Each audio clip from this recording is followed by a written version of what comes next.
Parliament में स्वस्थ चर्चा हो, ज्यादा से ज्यादा लोग चर्चा में अपना योगदान दें। दुर्भाग्य से कुछ लोगों ने अपने राजनीतिक स्वार्थ के लिए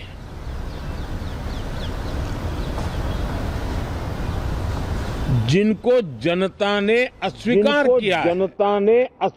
किया है,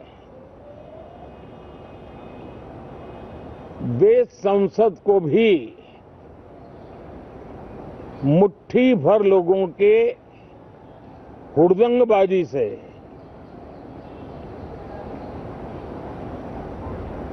कंट्रोल करने का लगातार प्रयास कर रहे हैं। उनका अपना मकसद तो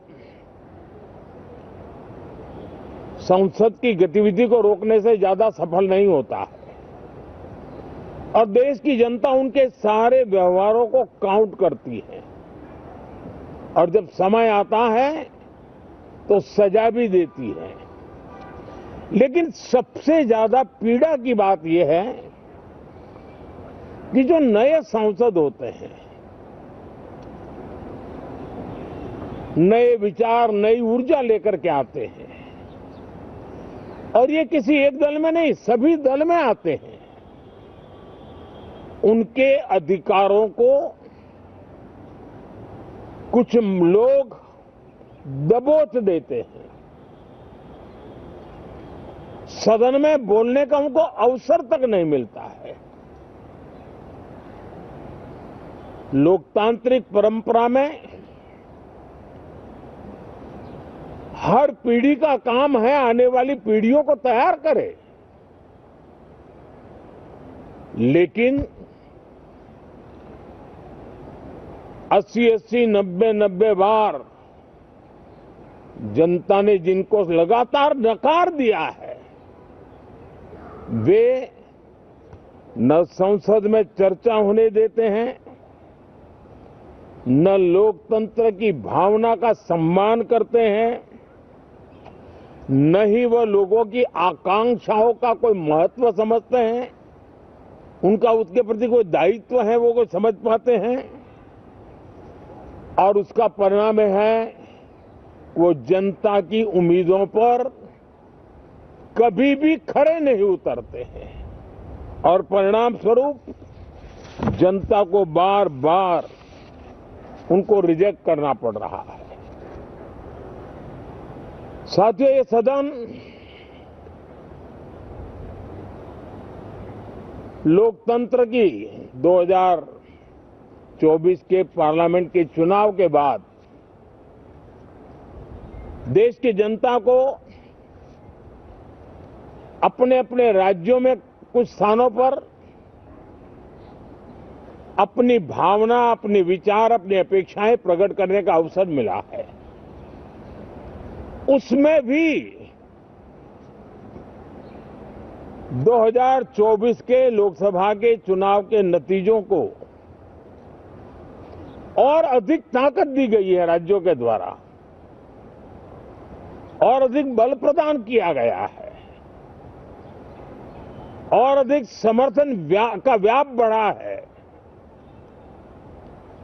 और लोकतंत्र की ये शर्त है कि हम जनता जनार्दन की भावनाओं का आदर करें, उनकी आशा अपेक्षाओं पर खरा उतरने के लिए दिन रात मेहनत करें।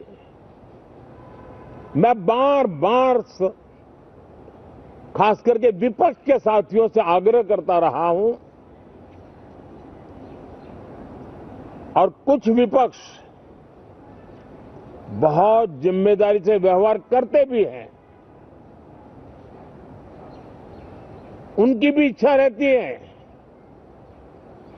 कि सदन में सुचारू रूप से काम हो, लेकिन लगातार जिनको जनता ने नकार दिया है, वे अपने साथियों की बात को भी दबोच देते थे, उनकी भावनाओं का भी अनादर करते हैं, लोकतंत्र की भावनाओं का अनादर करते हैं। मैं आशा करता हूं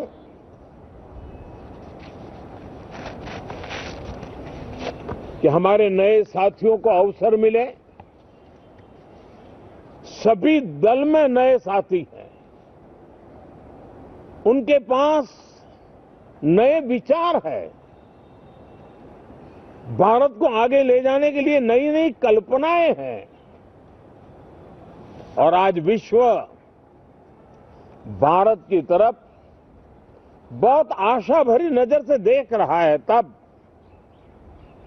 हम संसद का समय का उपयोग वैश्विक स्तर पर भी भारत के आज जो सम्मान बढ़ा है, भारत का प्रति जो आकर्षण बढ़ा है, उसको बल प्रदान करने वाला हमारा व्यवहार रहना चाहिए। विश्व के अंदर भारत को ऐसे अवसर बहुत कम मिलते हैं जो आज मिला है, और भारत की संसद से वो संदेश भी जाना चाहिए कि भारत के मतदाता उनका लोकतंत्र के प्रति समर्पण,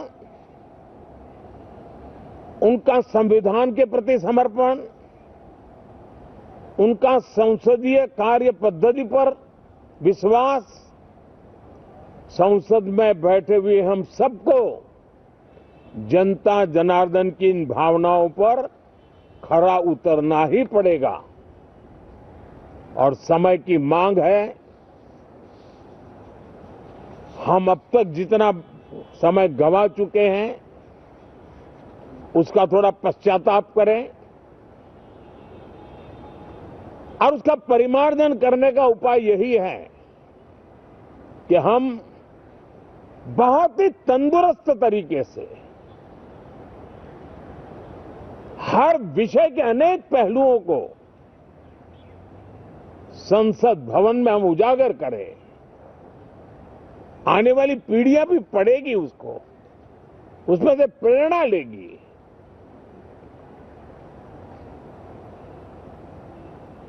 मैं आशा करता हूं कि ये सत्र